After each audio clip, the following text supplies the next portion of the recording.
there's a letter I never sent. And I want to be careful about how I say that because I know how it sounds. I know it sounds like the beginning of something romantic, something cinematic, something with a soundtrack and soft light and a tidy resolution waiting at the end. But that's not what this is. This is not that kind of story. This is the other kind. The kind that doesn't resolve. The kind that just continues. The kind you carry not because you haven't dealt with it, but because some things are not meant to be put down. Some things are meant to be carried, not as burden, but as weight, as ballast, as the thing that keeps you honest about who you are and how much the people in your life actually mean to you. I wrote the letter over several years. That's not a metaphor. I mean, I literally sat down more than once in different cities, in different states of mind, at different ages, and I tried to write down what I needed to say to someone who mattered to me in a way I didn't have the right words for.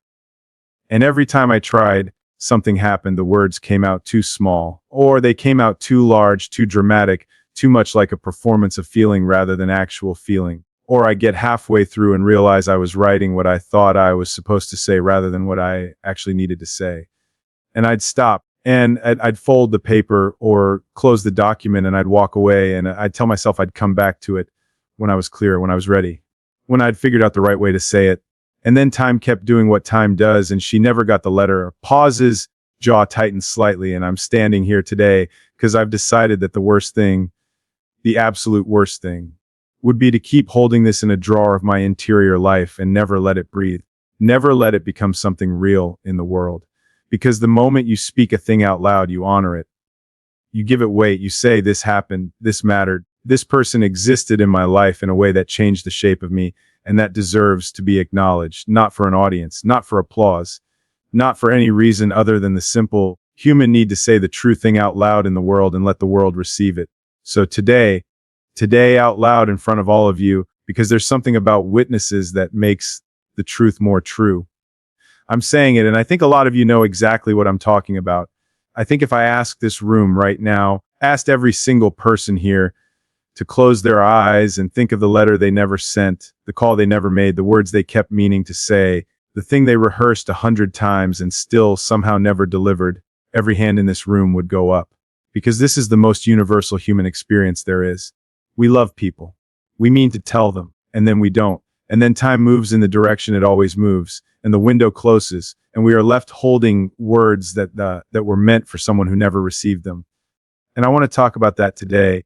I want to talk about all of it, not just my unsent letter, but yours. Not just the specific ache of this specific thing, but the whole complicated, tender, devastating territory of the things we mean to say and don't, the love we feel and don't fully express, the gratitude we carry and never voice, the apologies that live forever in rehearsal and never quite make it to performance, the affirmations, the acknowledgments, the simple and profound act of saying to someone, you changed me, you mattered, I see you, I want you to know. Let's start at the beginning.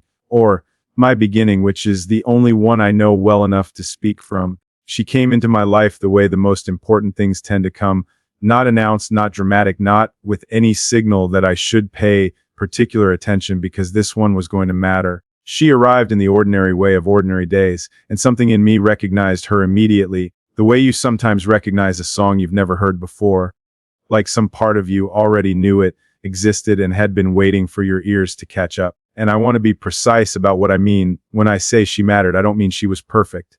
I don't mean our relationship was simple or clean or uncomplicated. I mean that in her presence, I became more myself. I mean that she had this quality, and I've never found quite the right word for it. This quality of reception. Like she actually received you, not the version of you that was performing or managing or presenting, but the actual you, the underneath you, the one that exists before the careful editing. She received that without flinching. And for someone who had spent a lot of their life behind one kind of glass or another, being received like that was disorienting in the best possible way, like suddenly realizing you'd been living in a house with low ceilings and someone opened a door you didn't know was there and suddenly there was sky. She did that. She did that for me. And I didn't tell her. Not completely. Not in the full, undefended, honest way that she deserved. I gave her fragments, partial drafts of the real thing. I told her she was important. I showed her in the ways I knew how to show people things. Through presence, through attention, through the small, consistent demonstrations of care that I'd learned to offer in place of the direct declaration. Because direct declaration scared me. Because saying, you are essential to my life in a way that I don't fully understand, and that terrifies me because it means you have the power to leave a hole I don't know how to fill. That is not something I knew how to say out loud. That is something you write in a letter at 2 in the morning and then fold and put in a drawer.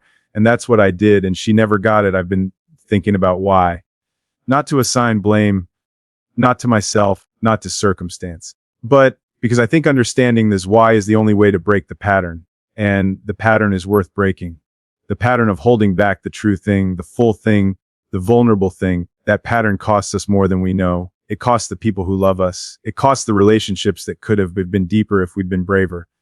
And ultimately, quietly, it costs us our own sense of having lived honestly, of having shown up all the way. So why didn't I send the letter? Part of it was fear. I want to be honest about that because I think fear gets minimized a lot in these conversations. We talk about regret. We talk about timing. We talk about the complexity of relationships. But underneath most of it, for me, was fear. The fear that if I gave the full truth of how much she mattered, I would become too much, too needy, too exposed, too invested, too easy to wound. The fear that the asymmetry might show, that maybe she didn't feel it the same way, and if I said it out loud, I'd have to live with knowing that.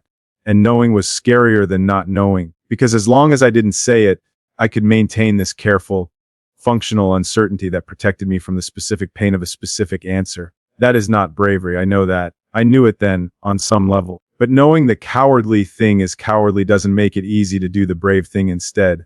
Part of it was also this belief, which I think a lot of us carry without examining it, that there would be more time, that the moment I was in was not the only moment, that I could say it tomorrow or next week or after things settled or once I'd figured out how to say it properly, that the person would still be there in the same configuration, available to receive the thing I'd been saving up to say. And sometimes that's true. Sometimes you get the next moment. Sometimes time is generous and people stay and the window stays open. And sometimes it doesn't. Sometimes it closes, not through tragedy necessarily, though sometimes through tragedy, but also through the quieter closings that life is full of, through distance, through change, through people becoming different versions of themselves that no longer fit with the thing you were going to say, through the simple entropy that separates people who were once close in ways that don't have a name but are real, through the accumulation of unsaid things until the unsaid becomes the whole language of the relationship, through the ordinary slow drift of two lives moving in different directions. The letter became irrelevant not because she died, and I want to be clear about that, because I don't want to make this sound more dramatic than it is, but because by the time I might have sent it, the moment had passed. The version of us that the letter was written for no longer existed. And she had built a life that was full and good and complete, and the letter would have arrived like an artifact from a time that was over. It would have served me, not her, and she deserved better than that, so I held it, and it turned into something else over the years. It stopped being a letter to a specific person and became something larger. It became a question I kept asking myself, a question about love and cowardice and timing and the way we ration out our honesty with the people who matter most to us, and what that rationing costs everybody. And that question, that stubborn, persistent question, is what brought me here today. Because I think this is an epidemic. I don't use that word lightly. I think the failure to say the true thing to the people who matter, the chronic, culturally reinforced habit of holding back the most essential expressions of love and gratitude and acknowledgement, is causing a kind of damage that we are not measuring correctly. We are walking around in the midst of people we love, people who need to hear from us, people who are carrying unnecessary weight because they don't know how much they matter to us. And we are staying quiet for all the reasons, for fear, for timing, for not knowing the right words, for thinking we'll get to it later. And later, as I have learned, is a currency with a very unpredictable exchange rate. Let me tell you what the letter said. Not all of it. Some of it is still private, still belongs to the space between her and me, even though she never read it. But the essential things, the things worth saying out loud today, because they are the things worth saying out loud always. It said, you saw me in a world where a lot of what passes for connection is actually two people performing for each other, where genuine seeing is rare and precious and not to be taken for granted. You actually saw me, not who you hoped I was, not who it would have been convenient for me to be, not who I was pretending to be on the days when pretending seemed easier. You saw the actual thing, and you were kind to it. You were so kind to it. And I don't think I ever fully told you what that meant to me. I don't think you knew. I don't think you could have known how profound it is to be seen clearly and still accepted, how healing it is, how it can reach back through years of defended living and quietly undo something that needed to be undone. It said, "You made me more." Not in the sense that I was incomplete before you. Not in the codependent sense that I needed you to be whole, but in the sense that in your presence, I discovered capacities in myself I hadn't known were there. A patience I didn't know I had. A tenderness that had been waiting for the right conditions to surface. A willingness to be wrong that I hadn't previously been very good at. You didn't give me those things. They were already in me, but you were the conditions in which they could grow. And the person I became in your orbit is someone I prefer to the person I was before. And you deserve to know that. You deserve to know that you are part of the architecture of who I am. It said, "Zai, I'm sorry not for loving you." That I would do again without hesitation. But for the times I was too much inch inside myself to be fully present to you. For the times my own fear made me clumsy with your vulnerability. For the moments when you needed something from me that I had but didn't offer, because offering it would have required a courage I was still working toward. I am sorry for every time I gave you the careful version when you deserved the full one. I am sorry that my defenses occasionally cost you something. You deserved a version of me that was working harder, and it said, "Thank you for the specific and irreplaceable gift of being someone who was real with me. In a life that contains a lot of performance, mine and others, your realness was medicine. Your refusal to pretend was a model I have been trying to follow ever since. Your willingness to say the difficult thing in the gentle way was something I have thought about more times than I can count. You showed me what it looks like to be honest without being cruel, to be direct without being brutal, to care about someone enough to be true with them even when truth costs something. That is a rare skill. It is a rare quality. And you had it in abundance and you gave it generously, and I am a different person because of it." That's what the letter said, and she never read it. The long pause, looks at the floor, then back up. "I want to ask you something. And I want you to really let it land, not just hear it and move on. I want you to sit with it for a second. Who has the letter right now, today? In your life, who is the person or the people carrying the weight of being loved by you in a way you haven't fully expressed? Who is the person you mean to call more? Who is the person you've been meaning to thank for something they did that mattered, maybe years ago, and you never properly acknowledged it? Who is the person who needs to hear from you that they changed something in you, that they made a difference, that their presence in your life has been a gift you haven't been properly grateful for out loud? Who has the letter? Because here's what I've come to understand, sitting with my own unsent letter for all these years: the people we love, the people who matter most to us, often don't know the depth of it. They know some of it. They feel some of it in the ambient way we show love without speaking it. But they don't know all of it. They don't know the specific, articulate, considered version. They don't know that you've thought about them in the particular way you've thought about them. They don't know the exact quality of the mark they've left on you. And there is a specific hunger that goes with not being told. I know this because I've been on that side of it too. I have been the person in someone else's unsent letter. I have been the person who suspected they mattered to someone, but never had it confirmed. And the not knowing, the living in the gap between what you sense and what you've been told, is its own particular loneliness. It is a hunger that is entirely possible to feed it. If only someone will decide to feed it, you can feed it. Today, with a call, a message, a letter, sent this time, a conversation that starts with "I've been meaning to tell you something." It doesn't have to be perfect. It doesn't have to be eloquent. It doesn't have to sound like anything. It just has to be true, and it has to be delivered. That's the whole thing. That's the whole lesson of the letter I never sent.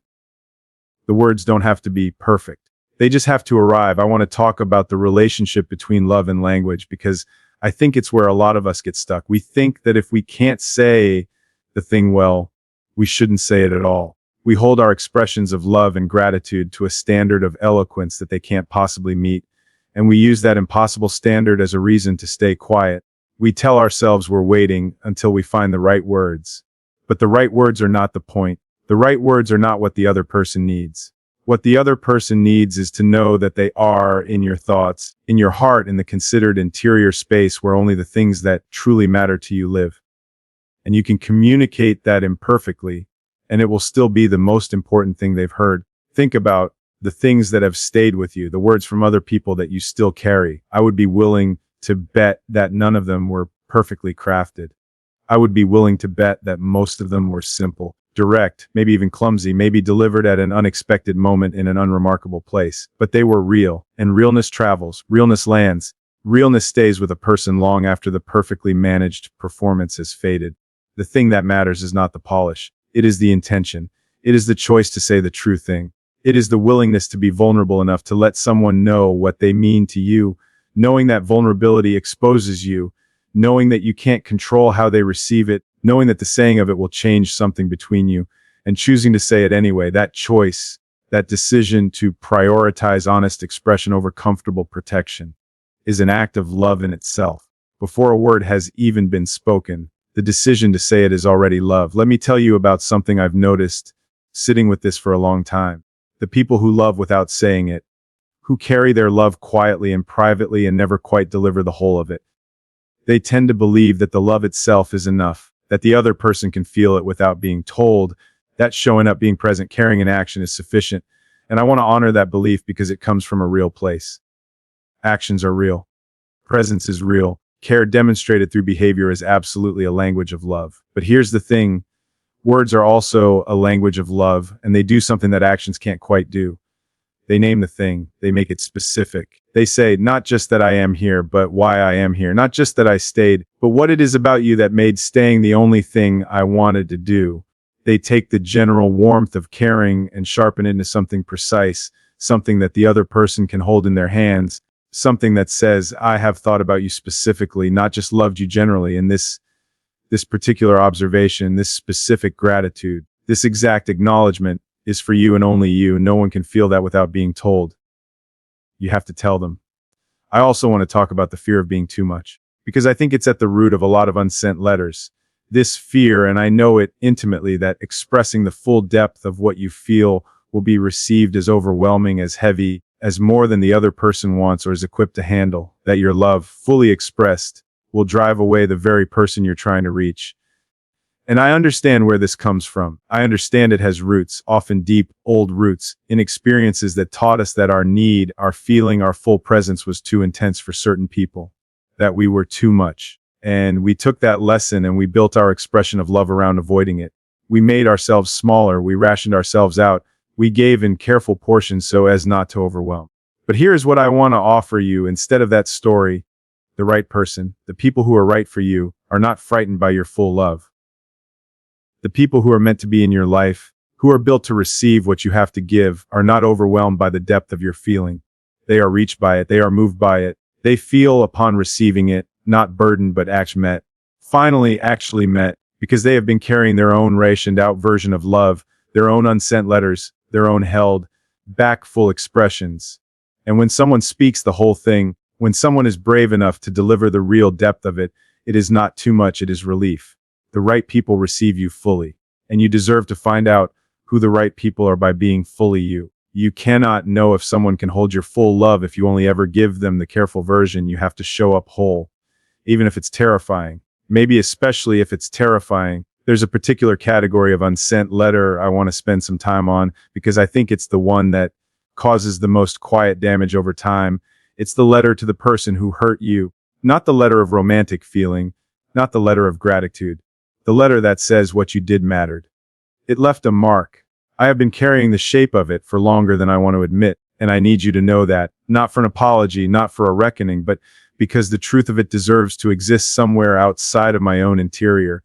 We talk a lot about forgiveness, and I believe in forgiveness genuinely, not as a platitude, as a real and necessary act of self-liberation. But I think we sometimes conflate forgiveness with silence. We think forgiving someone means never naming what happened, never acknowledging the weight of it, moving on without looking back. And I don't think that's right. I think forgiveness can coexist with honesty. I think you can forgive someone and also need to say, you hurt me, it was real.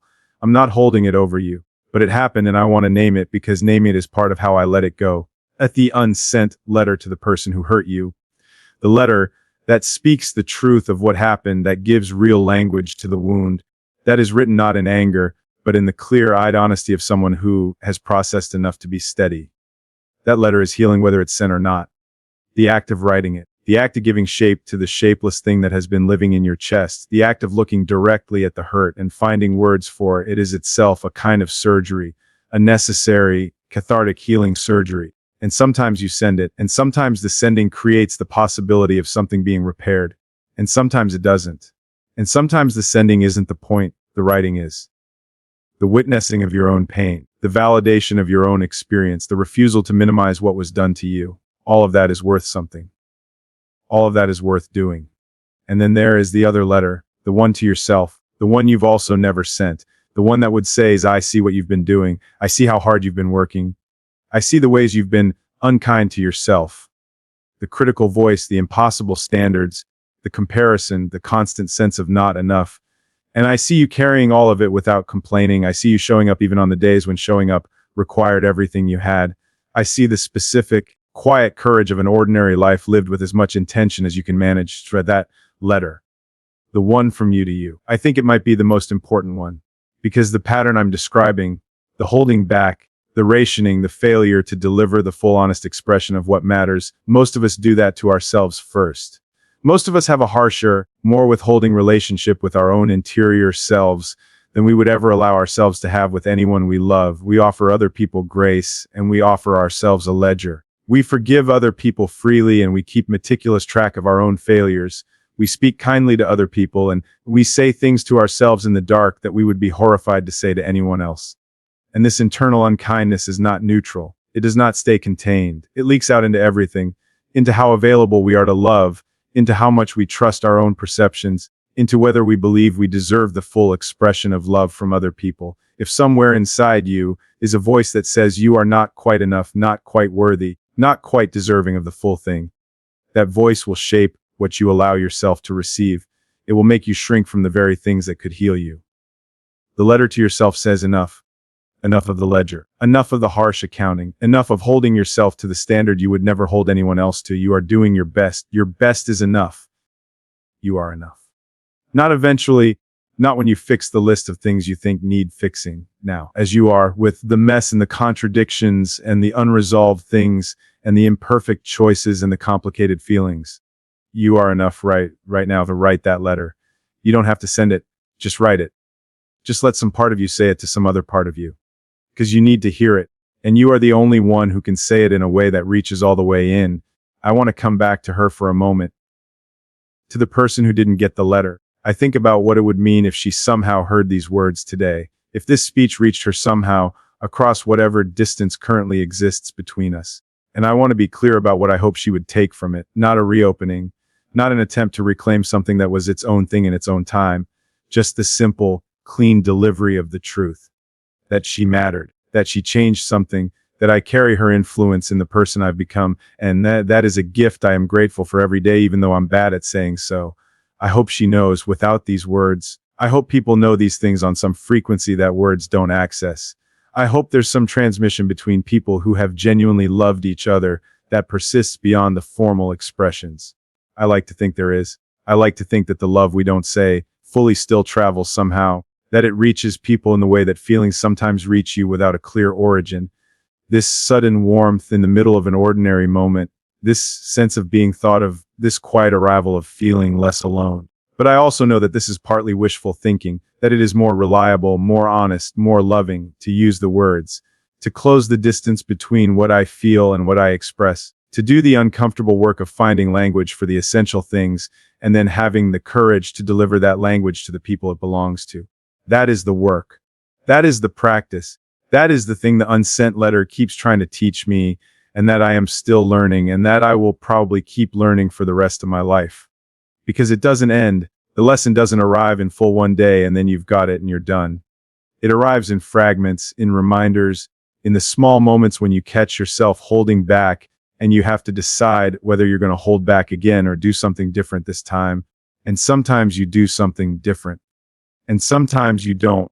And both times you learn something. The practice is just to get the ratio slowly shifting, more said than unsaid, more delivered than held, more honest than protected, not perfectly, not all at once, just slowly, consistently, with intention and courage, moving in the direction of the full thing. I want to talk about what happens when you do say it, because I think we imagine the worst so consistently that we forget to imagine the best. We think about the ways it could go wrong, the vulnerability exposed, the feeling unreturned, the relationship changed in ways we can't control, and we use that imagining as a reason to stay quiet. But what about the other possibility?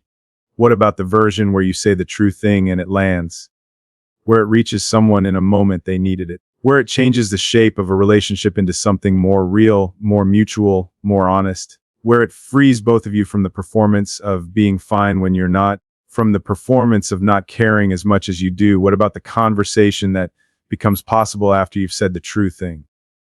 The depth that becomes available once the surface has been broken. The intimacy, not necessarily romantic, just human, just real, that opens up when two people stop managing each other and start actually talking. That is also a possibility.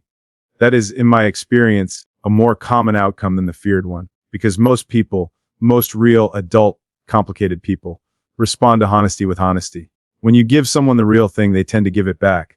Not always, not perfectly, not without some initial awkwardness that has to be lived through, but generally, genuinely, when you model the vulnerable and true, you give the other person permission to be vulnerable and true in return. And that permission, that mutual opening, is the beginning of actual connection, not the performed version, the real one. I've been alive long enough to know that the real thing is harder to come by than any of us would like. That genuine connection, the kind where both people are actually present and actually honest and actually available to each other. That is not the default setting of human interaction. The default setting is managed, performed, careful. The real thing has to be chosen, it has to be built.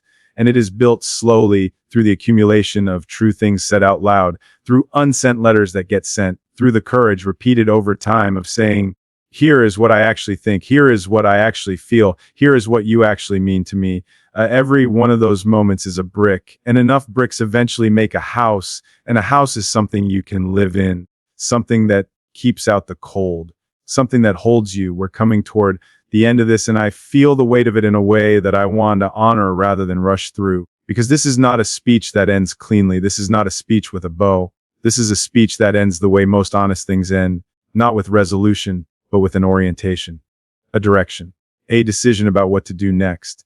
And the decision I'm asking you to make, the only thing I want to leave you with, the one thing I'd want you to take from everything I've said today, is this: send the letter, whatever form the letter takes, whatever the unsaid thing is for you, whatever you've been carrying in the drawer of your interior life, meaning to get to, waiting for the right time, telling yourself you'll do it when you're ready. Do not wait until you're ready. Readiness is a lie we tell ourselves to justify delay. You will not feel ready.